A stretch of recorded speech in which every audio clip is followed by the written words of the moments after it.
And in other masjids, maybe if people understand a little bit, they get slower. And I lead the prayer in Washington, D.C., and so after Salah, you get two people. First person says, Aista, Aista, slow down, slow down. And another person says, Tez, and the other person saying, Aista. So it's like, Aista means like slow down, the other person saying speed up. Slow down, speed up, slow down, speed up. And then when I get an equal number of complaints, then I think I'm balanced. When it's like somewhere in the middle. Okay. In those Taraweeh prayers, the Quran is being recited. Every verse of the Quran is meant for our lives. Every verse of Quran needs for the person to sit down. And just like I mentioned to you, the verse, Inna Allah kana alaykum raqiba, you hear it every single Jum'ah prayer. But you may not have paid attention to it till today. And some of you may have paid attention before to it. Now, just something as simple as that. The next verse, usually what happens is that a lot of people have the first page of Surah Al-Baqarah memorized, if you know. They have like the first page of Surah Al-Baqarah, kind of like a person who goes to the gym. They have this like yearly membership. They go the first day, second day, and then 1 week, and then once a month, and then they never go back to the gym anymore. Right? Similarly with memorizing Quran, they memorize like the first page of Surah Al-Baqarah, and kind of like half of the second page, and then they're finished. And so you find a lot of people memorize. After like the first 1-2 ayat of the surah, then it almost enters into this like black hole. People don't understand what's being said. Now the verses, you may hear the statement, indeed, the Quran is Mubarak. It's a blessed book, but that's not why Allah subhanahu wa ta'ala revealed it. Allah did not reveal it so you get blessings for it. Allah subhanahu wa ta'ala revealed it so that you would contemplate the verses and implement it in your lives. That's the purpose of revelation. Allah subhanahu wa ta'ala says, Kitabun anzalnahu ilayka mubarak. The word Mubarak, you see it there? Blessed. Kitab, a book we revealed down for you. Mubarak is its characteristic. But then it's almost like the reciter then says, why, Ya Rabbi, did you reveal this blessed book? Allah subhanahu wa ta'ala says, لِيَدَّبَّرُوا آيَاتِهِ, so that its verses would be contemplated.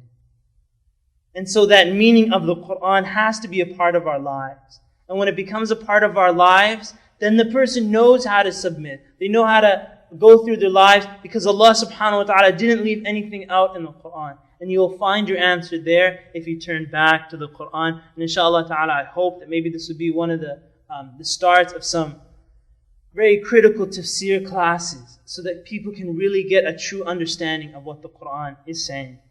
In our Islamic school, there's a poster one of the teachers has on her wall, on her classroom door, and it says, how do you live your life when no one is watching except Allah? How do you live your life when no one is watching except Allah? And if you really want to test yourself to see how sincere you are to Allah subhanahu wa ta'ala, that's where you test yourself. How do you act when nobody sees you except Allah subhanahu wa ta'ala? I remember I went to Hajj, and you may have heard of the Million Man March, right? On Washington, you've heard of that? I went for Jummah prayer at the Kaaba. And it's actually not a 1,000,000-man Jummah prayer. It's a 2,000,000-man Jummah prayer. Men and women. There's 2 million people there. And the difference between Jummah and say Taraweeh in Ramadan is that in Ramadan, Maghrib, Isha, Taraweeh is at night. So the sun is down, you can pray anywhere. But at Jummah prayer, it's Dhuhr time, the sun is in the middle of the sky, and it'll scorch you unless you have like even a little slit of shade. You'll be running everywhere trying to find that shade. So you see all these people running around with umbrellas, and you go, it's not raining outside. But you don't realize that they're taking those umbrellas for the shade. So anyhow, I wasn't smart enough to bring an umbrella. And I was sitting outside. You're basically praying Jummah prayer. You go 3 hours or 4 hours ahead of time, and you're praying on the highways leading to the Kaaba. You can't get any closer than that. So I'm sitting on the road 3 hours before Jummah prayer. And I'm sitting on the sidewalk. And then I'm looking I'm like scorching, I'm dying, I'm like melting away. And I remember one of my friends, when we got back to the hotel, he basically was dying out there too. He was telling people, look, I'm staying at the Sheraton. If I fall unconscious, just carry my body over there. Right? This is what he was telling his friends. So I was in like a similar situation. So I said to myself, I said, look, we have our hotel room at the Sheraton, really nice. I said, I could watch Jummah prayer on TV if I wanted to. Right? Penthouse apartment up there on the roof. I could even look down at the beautiful Kaaba and stuff like that. So I said to myself, well, why don't I do that? Why am I here in the street? There was nobody from my Hajj group. Nobody would know that I was there. So I sat there on the road thinking to myself, why am I here? Why are we here? And really, when you understand the answer, the sweetness of you being Muslim is right there. Is that the reason you're here, when everything is against you, the whole wave of society is going in a different direction, and you're still there, you're doing it for the sake of Allah subhanahu wa ta'ala. And when you understand that, inshallah ta'ala, I pray that it gives you just that sweetness, that taste of knowing that you're doing something for the sake of Allah, that inshallah it gives you more strength to continue to do things for the sake of Allah subhanahu wa ta'ala. And I know something like this, just even a simple lecture, I don't think many of you were forced to come. Some of you maybe, but not everybody. Right? And so just that intention, by you coming, you made the intention to come closer to Allah subhanahu wa ta'ala. Nobody forced you to do it. And it's those intentions, inshallah, when you claim it and make it your identity, that you want to come closer to Allah subhanahu wa ta'ala, you will find the means, bi'idhnillah, and Allah subhanahu wa ta'ala will make it easy for you. So in conclusion, I just want to give you this measurement. And bi'idhnillah, I hope it can protect you in the upcoming days. The measurement is that I want you to think of the most respected human in your life. The most respected human in your life. Who is that? Now I'm saying, respected, some people, they might be like, if the Imam sees them, they're like, they don't care if other classmates see them or even other Muslims, but if the Imam sees them, they feel embarrassed, right? Or some people are doing something haram, they're trying to hide out, things like that. Who are the people that you try hiding out from when something haram is being done? I remember actually walking down a street, and there were some Muslim guys in a line to get into a bar.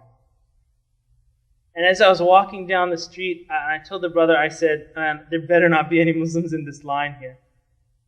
And as I came closer, you could see everybody, they had their heads up, waiting to get into the bar, waiting to get in the bar. And then there was these two guys with their heads totally down. So they knew who I was, I knew who they were, and they were in the line like that. And I just walked by, but actually I was sad that they were embarrassed from me. Wallahi, I was sad.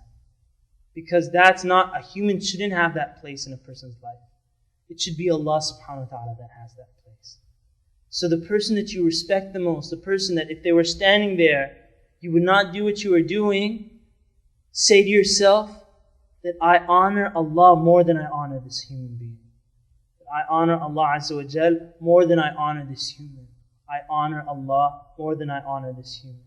And with that, inshallah, when you realize that difference and you place Allah subhanahu wa ta'ala in the highest possible position in your life, that will be your means to come closer to Allah.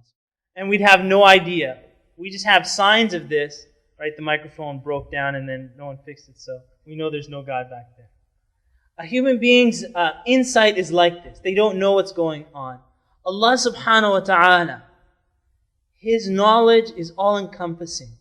As Allah subhanahu wa ta'ala says, وَعِندَهُ مَفَاتِحُ الْغَيْبِ لَا يَعْلَمُهَا إِلَّا هُ. Allah subhanahu wa ta'ala says, وَعِندَهُ مَفَاتِحُ الْغَيْبِ, that He has the keys of the unseen. No one knows it except Him. وَيَعْلَمُ مَا فِي الْبَرِّ وَالْبَحْرِ, that there's nothing. Allah subhanahu wa ta'ala knows everything. Any leaf that falls, anything, Allah subhanahu wa ta'ala knows it. In fact, when the person begins to make intentions in their heart, and no one on earth knows that intention, Allah subhanahu wa ta'ala knows what's in their heart. And so Allah subhanahu wa ta'ala's knowledge is all-encompassing. And the absolute key to learning how to struggle or how to surrender yourself to Allah subhanahu wa ta'ala, to live an upright life is to understand that Allah subhanahu wa ta'ala is always seeing you. Allah subhanahu wa ta'ala in fact criticizes human beings that become scared of other humans, but they're not ashamed of Allah subhanahu wa ta'ala. As Allah subhanahu wa ta'ala says, يَسْتَخْفُونَ مِنَ النَّاسِ وَلَا يَسْتَخْفُونَ مِنَ اللَّهِ. Allah subhanahu wa ta'ala says that they're afraid and they're ashamed of the people and they're not ashamed of Allah subhanahu wa ta'ala.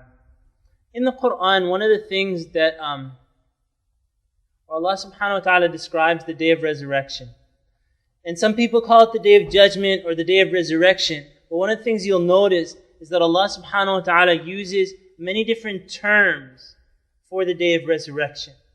And the more terms that you realize or that you read in the Quran, each one has a characteristic to give you a deeper understanding of what the day of resurrection is. And so I'll just mention some of those too. Allah subhanahu wa ta'ala says, يَوْمَ تَأْتِي كُلُّ نَفْسٍ تُجَادِلُ عَنْ نَفْسِهَا. The day when every soul will come, where every soul will come to defend itself. And so when you see, in recent court cases, where someone says, I want to defend myself, and they're like, you're crazy, what about your lawyers, what about this? No. In fact, in reality, everyone's going to have to defend themselves. تُجَادِلُ عَنْ نَفْسِهَا.